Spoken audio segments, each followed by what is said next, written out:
नमस्कार, मैं रुस्तम सिंह राणा और आप देख रहे हैं आर न्यूज।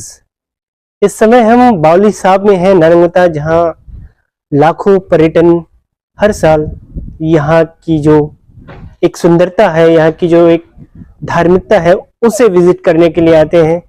और अब इम्पोर्टेंट हमारा ये है इस वीडियो को बनाने का, क्योंकि इस साल पूरा सावन का महीना बीतने जा रहा है, बल्कि बीत चुका है मैं कहूँगा, लेकिन नारंगता और सितारगंज क्षेत्र में कहीं भी इस बार पानी का सैलाब देखने को नहीं मिला है।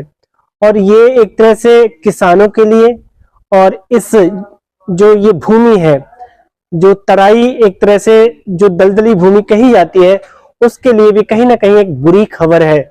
क्योंकि आप देख रहे हैं कि इस समय जो बावली साहब का पानी या फिर नारंगता डैम का जो पानी है, अभी भी उस लेवल पर नहीं भरा है जिस लेवल पर कई सालों पहले या हर बार जो बरसात आती है तो एक तरह से फ्लो जो बनता है वो इस बार नहीं बना है। आप देख रहे हैं कि अभी भी जगह खाली है और लोग जो है इससे जुड़ी हुई कई सारी चीजें हैं जिनको लेकर उन्हें कहीं ना कहीं परेशानी हुई है। जैसे कि मैं आपको बताऊं कि एक तरह से आर्थिक पहलू अगर मैं देखूं इसका, तो यहाँ पर कई परिवार ऐसे चलते हैं जो यहाँ पर हाथ की नाव, जो काठ की नाव है, वो चलाते हैं। उनकी कहीं ना कहीं रोजी रोटी उससे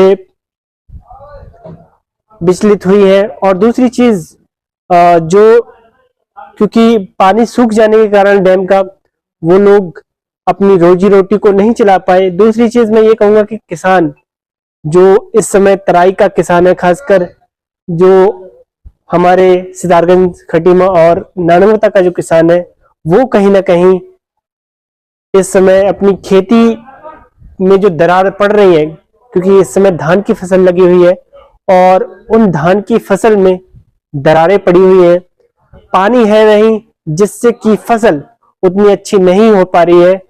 कई सारे उसमें एस्पेक्ट्स है, जैसे कि नराई में जो है ज्यादा खर्च करना पड़ रहा है, कई सारा धान के साथ जो खरपतवार और चीजें जो होती हैं वो उग रही है। ये सारी चीजें हैं।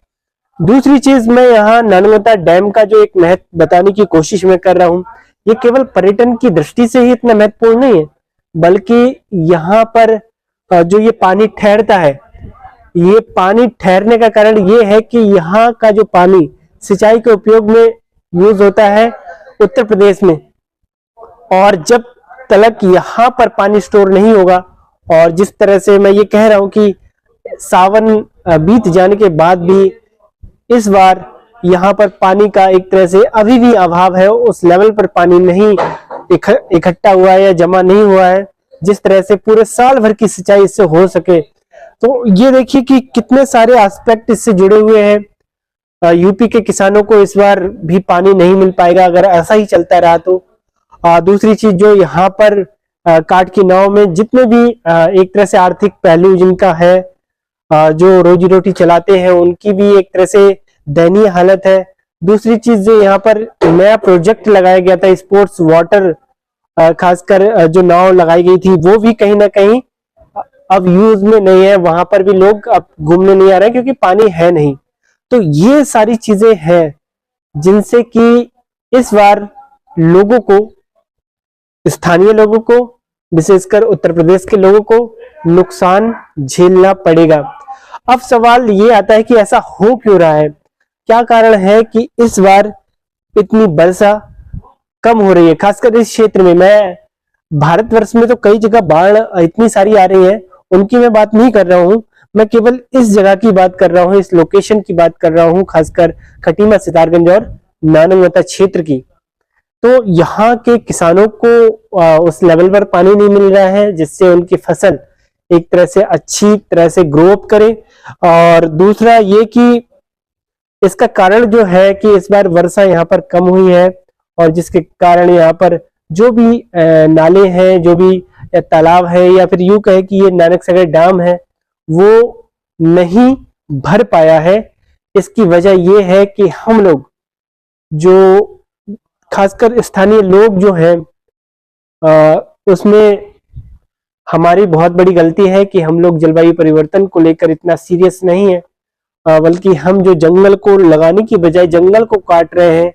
और आपने देखा होगा कि यहाँ पर जो खासकर जंगल में भी जो लोग रहते हैं या जो जंगल में जो जनजीवन होता है, उनसे भी उनका जीवन कहीं ना कहीं प्रभावित हो रहा है।